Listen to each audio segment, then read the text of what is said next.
Well, happy St. Patrick's Day, guys. 2023. Woohoo! We're just doing our midweek or our end of the week reviews with all the board and trained puppies that are coming in. Today's Ike's session.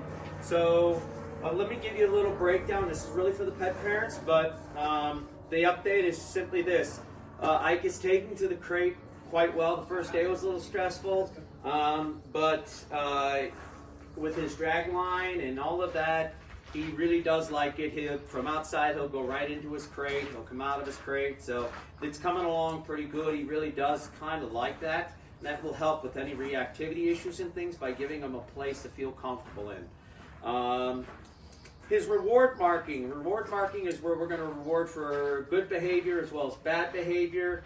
But for reward marking to work for a dog like Ike, he really wants to have to take his food. His kibble isn't enough motivation. And he's kind of a little bit of a softer dog, and so with him being soft like this, he's not so enthusiastic to take food from us. But he has now just started with the other trainers to take high-value treats. It's not uncommon for dogs for the first week or so to really not be that food motivated. Puppies it does a lot for. However, he is just now starting to take it, so we've had 3 different trainers that have worked with him that he's taking either his dinner kibble with or his or some high value treats. So that's coming along pretty good. As far as his intro, what we call stoplight commands, the yes, no, and Yes is green light, no red light. Is yellow light. Yes, for him to really appreciate yes, it's where the food comes in, because when they do good, we go yes, and we give him a treat. So he doesn't really care about the treat, nor does he care about the yes. He does understand the yellow light, which is you want me to stop doing whatever I'm doing. I got you on that one. And then he's got the no, which is really not that hard to get.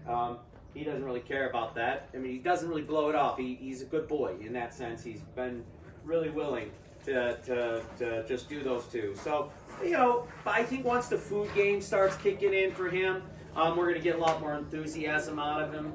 Right now, he's just kind of learning to get settled down, get used to us. And as a little bit of an older pup, he just, he's set in his ways, and he doesn't really need everybody's approval. So that's just confidence. That says a lot about the dog's character. He is confident.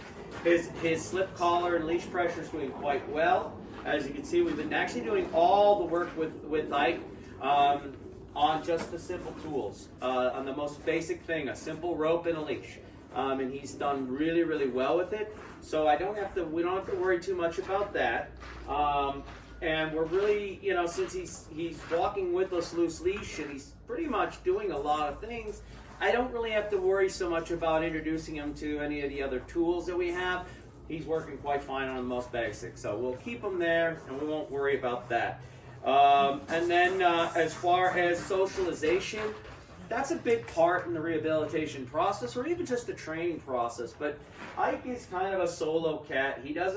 He's not out to make friends, nor is he out to really, lose friends. He just doesn't really have that much enthusiasm for socializing. We put him with a couple little pups that we've had, and he just, all different kind of energies, he just rather do his own thing. So he's a pretty independent, free spirit type pup. So he's coming along overall this week quite well. Next week we're going to be stepping up the challenges for Ike. We're going to be getting him out in more stimulating environments, the yards, getting him working around other dogs. I don't want to lose my relationship with Ike. We want to build our relationship even more solid with Ike. So as we work on that, we'll get him out on more exposure, some exposure therapy, and that exposure therapy under competent hands with Andrew or with Jane or Kat or myself. He'll be able to navigate things like traffic and the public and things like that, and just say, okay, if you guys handle it, we'll be good to go. So all in all, our goals for next week is really just to start stepping up a little bit of the confidence game. It's not that he lacks it, it's just he's been very content. So we want to get him more out of his shell. If his tail's coming up, he's doing quite fine. So, all things considering, you know, on a scale of, or on a scale of 1 to 10, I'd say Ike is about at about a 6 or 7 right now, which is right on target for what we would expect in the first week. Our goal is to be the 10, and we'll just continue to work on that. Okay? So, yeah, Ike's doing good. If you guys have any questions from Andrew and myself, thanks for choosing Text. Good boy. Good boy. Such a good boy. He's such a good boy. Ike.